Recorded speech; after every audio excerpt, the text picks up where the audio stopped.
John Mack McTavish was a man forged in fire and tempered by time. At 78, his frame carried the weight of years, his shoulders slightly hunched from old wounds that throbbed with every shift in the weather. His gait was slower now, the shrapnel scars from Vietnam, a constant reminder of a life spent in service. 2 tours as a Marine infantryman had left their mark, not just on his body, but in the unyielding resolve that burned in his steel-gray eyes. He wasn't one for storytelling or boasting about his past. The memories of combat were heavy, and he carried them quietly, living alone in a modest government-subsidized apartment. His days were simple: visits to the VA clinic, solitary walks through the neighborhood, and the occasional trip to the grocery store. But his most cherished possession was a tarnished Purple Heart, a medal he rarely wore but always kept close. It wasn't a badge of heroism to him. It was a symbol of survival, of sacrifice, of the men who didn't come home. Today was different. It was the anniversary of the battle that had earned him that medal. A day of blood and chaos when he'd dragged his wounded platoon sergeant to safety under a hail of gunfire, taking shrapnel in his leg and side for his trouble. Every year, on this day, he pinned the actual heart-shaped medal, not a ribbon, but the real thing, to the lapel of his worn tweed jacket. The jacket was threadbare but clean, a relic of better days, much like Mack himself. It was a private ritual, a quiet act of remembrance for the friends he'd lost and the life he'd lived. He didn't do it for attention. He did it because it was right. Mack's old walking shoes had finally given out, the soles worn thin from years of use. His feet ached, the pain exacerbated by the old wounds, so he decided to head to the Foot Locker Emporium in Northwood Mall, a sprawling chain store known for its wide selection. He wasn't looking for anything fancy, just a sturdy pair of shoes that could ease the strain and fit his limited budget. The mall was a bright, noisy place, filled with shoppers and the relentless beat of pop music. The Foot Locker Emporium was no different. Fluorescent lights, racks of sneakers, and a staff of young employees who seemed more engrossed in their phones than in helping customers. Mack navigated the aisles, his eyes scanning for something practical. After some time, he found a pair of black walking shoes, simple, durable, and affordable. He made his way to the checkout counter, the Purple Heart glinting faintly on his chest.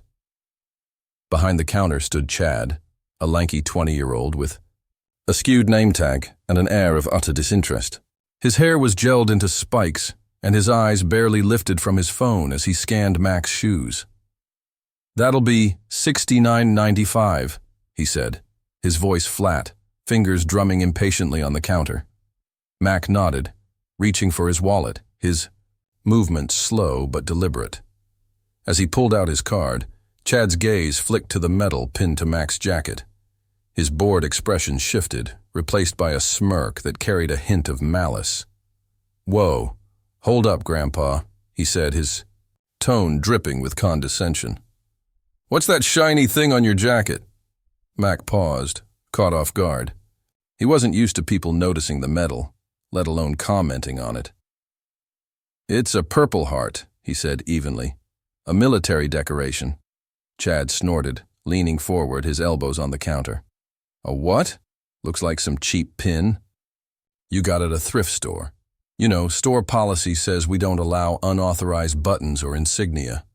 Gotta keep things professional around here. That thing's gotta go." Mack's jaw tightened. The casual dismissal stung, but he kept his voice steady. "This isn't a statement, son.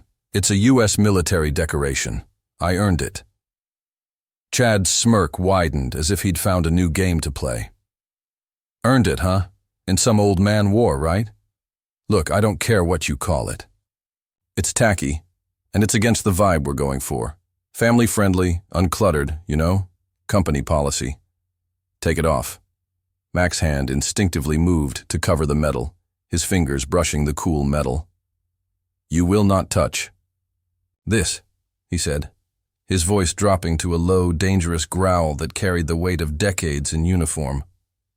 "This medal represents men who died, sacrifice you can't even begin to understand.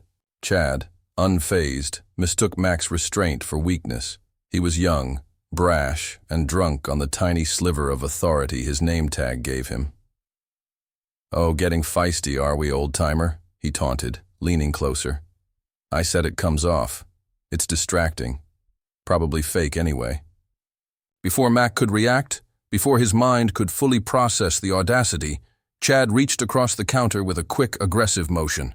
His fingers closed around the Purple Heart, and with a sharp tug, he ripped it from the jacket, tearing.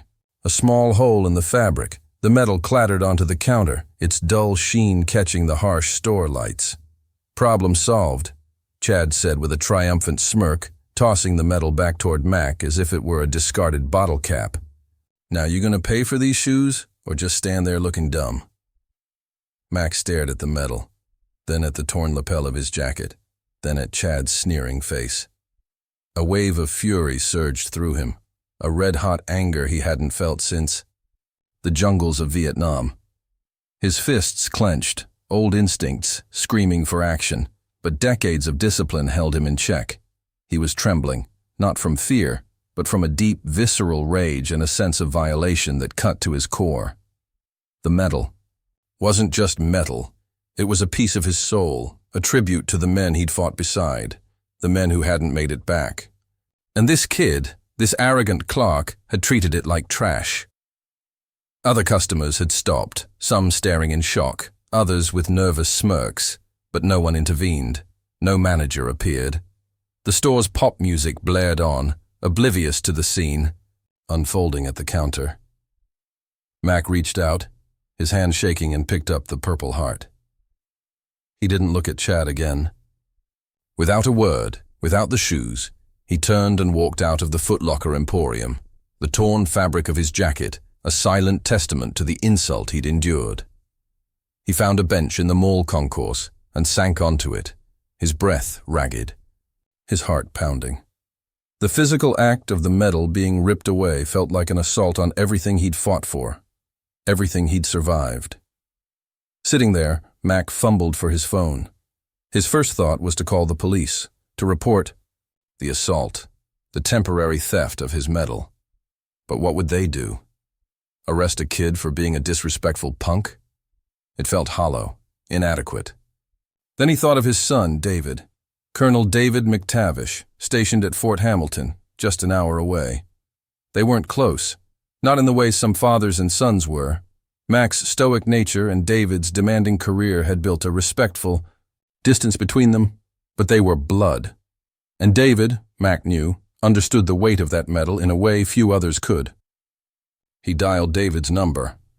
"Colonel McTavish," came the crisp, professional voice on the second ring.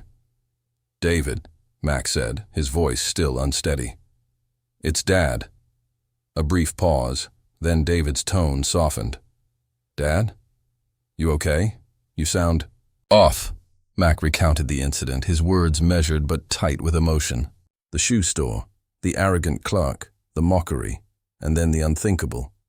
Chad ripping the Purple Heart from his jacket, tearing the fabric, tossing it aside like garbage. "He called it a thing, David," Mack said, his voice breaking slightly. "Tore it off me like it was trash." Silence on the line, heavy and charged. Then, "Which Foot Locker? Which mall? Are you still there?"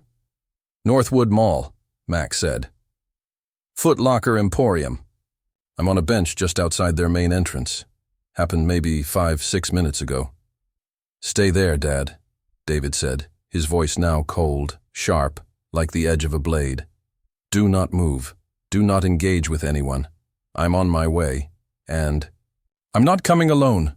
The line went dead. Mack leaned back, exhaustion washing over him. He didn't know what David meant by not coming alone, but he knew his son. When David spoke in that tone, it meant trouble for someone, and that someone wasn't going to enjoy what came next. Less than 15 minutes later, likely due to a military vehicle ignoring a few traffic laws, the main entrance of the Foot Locker Emporium was filled with a presence that demanded attention.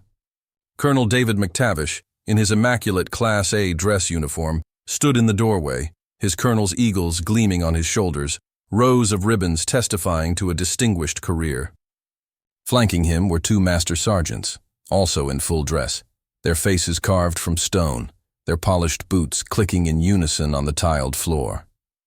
The trio didn't walk. They marched, their combined presence radiating authority that silenced the store's music and froze shoppers in place. Chad was back at his register, laughing with another employee, still basking in his earlier power trip. He looked up, annoyed by the sudden quiet, and saw the three soldiers advancing toward him. His smug grin vanished, replaced by a look of sheer panic. His jaw dropped, and his hands began to tremble. Colonel McTavish stopped in front of the register, his eyes locked on Chad, cold and unyielding. The master sergeants stood slightly behind, their gazes equally relentless, boxing Chad in without a word. "You," David said, his voice low and controlled, but carrying the weight of absolute command, "are the employee who accosted an elderly gentleman and forcibly removed a United States military decoration, a Purple Heart, from his person. Approximately 20 minutes ago." Chad could only nod, his mouth dry, his bravado gone. "My father," David continued, his voice dropping to a dangerous whisper. "Sergeant Major John McTavish, United States Marine Corps, retired. A man who bled for this country while you were likely still in diapers." The store manager, a nervous man named Henderson, hurried over, wringing his hands. "Colonel, sir, I'm so sorry. There must be some misunderstanding." David cut him off with a look that could stop a tank. "There is no misunderstanding. Mr. Henderson, there is only an act of profound disrespect and assault committed by your employee against a decorated combat veteran." "My father," he turned back to Chad, who looked like he wanted to disappear. "That thing you ripped off his chest signifies that he shed blood for this nation. It is not costume jewelry. It is not a tacky pin. It is a sacred symbol of sacrifice, and you defiled it. You defiled him." The store was now dead silent, every eye on the confrontation. David paused, letting his words sink in, each one a hammer blow. "You are going to apologize to my father," he said, his voice like ice. "And then, Mr. Henderson, you will explain exactly what disciplinary actions you'll take against this employee, and what training your staff will undergo to ensure no veteran, no citizen, is ever treated with such contempt again." At that moment, Mack, signaled by one of the master sergeants, walked back into the store. His Purple Heart was repinned to his torn lapel, his posture straight despite the pain in his legs. He stood beside his son, his eyes meeting Chad's. The clerk, under the combined weight of the colonel's glare, the sergeant's presence, and Mack's quiet dignity, finally spoke. "I'm sorry, sir," he squeaked. "I didn't know. I was wrong." David stared until Chad looked directly at Mack and repeated the apology, this time with a trace of sincerity born of fear. "Good," David said curtly. He turned to Henderson. "My father came here for shoes. I trust those will be complimentary, along with a lifetime discount at all Foot Locker Emporium locations as a token of your store's regret." Henderson nodded frantically. "Absolutely, Colonel. Anything." David placed a hand on his father's shoulder. "Dad, let's get you those shoes. Then I'm taking you for the best steak in town." As they moved to the shoe aisles, the master sergeants remained at the counter, their presence ensuring no further missteps. The aftermath was swift. Chad was fired on the spot after Henderson's hurried call to his regional manager, likely spurred by the threat of a PR disaster. Foot Locker Emporium's corporate office issued a public apology and announced a company-wide Veterans Respect training program. Mack got his shoes free, along with several other pairs insisted upon by David. The steak dinner was exceptional, but more than that, Mack felt seen, defended, his honor upheld. As they left the mall, David walked his father to his car. "Dad," he said, "you should never have had to endure that. No one should. That medal," he touched his own ribbons, "means something. Everything to those who understand." Mack nodded, his eyes misty. "Thank you, son. You didn't have to." "Yes, Dad, David said softly. I did. Some lines you don't let anyone cross. Not when it's family. Not when it's honor.